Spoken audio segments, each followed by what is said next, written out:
எல்லா குடும்பத்துக்குமே தனித்தனியா 1 லட்சம் ரூபாய் காசோலை நீங்க முதல்ல கொடுத்தாங்க. அதெல்லாம் வங்கி கணக்கு போயிடும். நாளைக்கு வந்து பணம் கொடுத்துருங்க. எல்லாத்துக்கும் எமர்ஜென்சி ஏதாச்சும் செலவு இருக்கும், அதெல்லாம் அதை பயன்படுத்திக்கிட்டோம். அதுக்கப்புறம் ஒரு குடும்பத்துக்குமே மத்திய அரசுடைய திட்டங்களை கொண்டு வரணும். வீடு இல்லாதவங்களுக்கு மோடி வீடு, அதெல்லாம் நீங்க ஒரு குடும்பம் ஸ்டடி பண்ணி சொல்லணும். யாராச்சும் படிச்சிருக்காங்களா, வேலை இல்லாமல் இருக்காங்களா, படிக்க போறாங்களா, ஸ்காலர்ஷிப் தேவையான தனித்தனியா ஒரு குடும்பத்துக்கும் நம்ம உதவி பண்ணிடலாம். சரிங்களா? நாங்க இருக்கோங்கம்மா,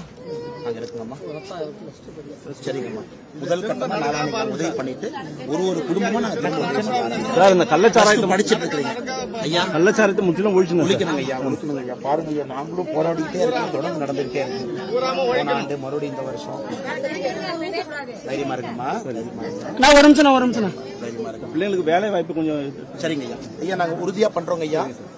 என்னுடைய வேலை என்னன்னா, முதல் கட்டமா உங்களுக்கு ஒரு நிதி உதவி எமர்ஜென்சிக்கு தேவைப்படுங்க ஐயா. ஒரு குடும்பம், ஏன்னா ஒரு இடத்துல படிக்கிற குழந்தைங்க இருக்காங்க, ஒரு இடத்துல படிச்ச குழந்தைங்க இருக்கிறாங்க. இதுக்கு முன்னாடி வீட்டுல அவங்க என்ன கேட்டாங்கன்னா, வீடு கட்டி கொடுங்க, எங்களுக்கு வீடே இல்லை. சோ ஒரு குடும்பம் ராஜேஷ் அண்ணன் நம்ம தலைவர்கள் வந்து ஒரு குடும்பமா மறுபடியும் உதவி செய்யறோம். மத்திய அரசுடைய திட்டங்களை கொண்டு வரோம்.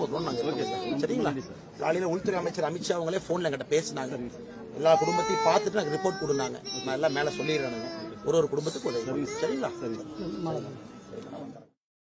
லோன் தேவையா எல்லாமே ஃபர்ஸ்ட் செக்கை கொடுத்துட்டு ஒரு குடும்பத்தினுடைய சூழ்நிலையை பாருங்க. குடும்பம் எப்படி இருக்கிறாங்க, படிச்சிருக்கிறாங்களா, ப்ரீ மெட்ரிக் ஸ்காலர்ஷிப் தேவைப்படுறாங்க. ஒரு குடும்பத்துக்கு ஒரு நோட்டு போட்டு நீங்க கொடுக்கணும். நாளைக்கு நீங்க சம்பத்தண்ண மாவட்ட தலைவர் அருள் இருக்கிறாங்க. ஆமாங்க, நாங்க இருக்கிறோம். புரியுதுங்க. அதான் நாளானைக்கு முதல் கட்டமா காசோலை கொடுத்துறோம்.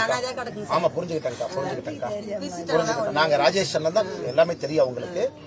முதல் கட்டமா உங்களுக்கு நாங்க நிதி உதவி செய்யறோம். குடும்பம் எல்லாரும் தைரியமா இருங்க. அண்ணா இல்ல, நமக்கு என்ன ஆக போகுதுன்னு பயப்படாதீங்க. அதுக்கப்புறம் நாங்க திட்டங்கள் கொண்டு வந்து சேர்க்கிறோம். தெரியுங்கம்மா? தைரியமா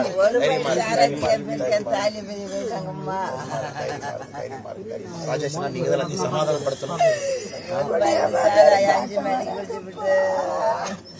என் பெருசு 4 மணிக்கு சாயந்தரம்ல கவர்மெண்ட்ல சேர்த்துட்டாங்க.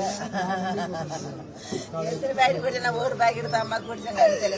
படிச்சதை கூட்டு போய் காப்பாற்ற முடியாது. மெடிக்கல் காலேஜ்ல வந்து போஸ்ட்மார்ட்டம் பண்ணி தான்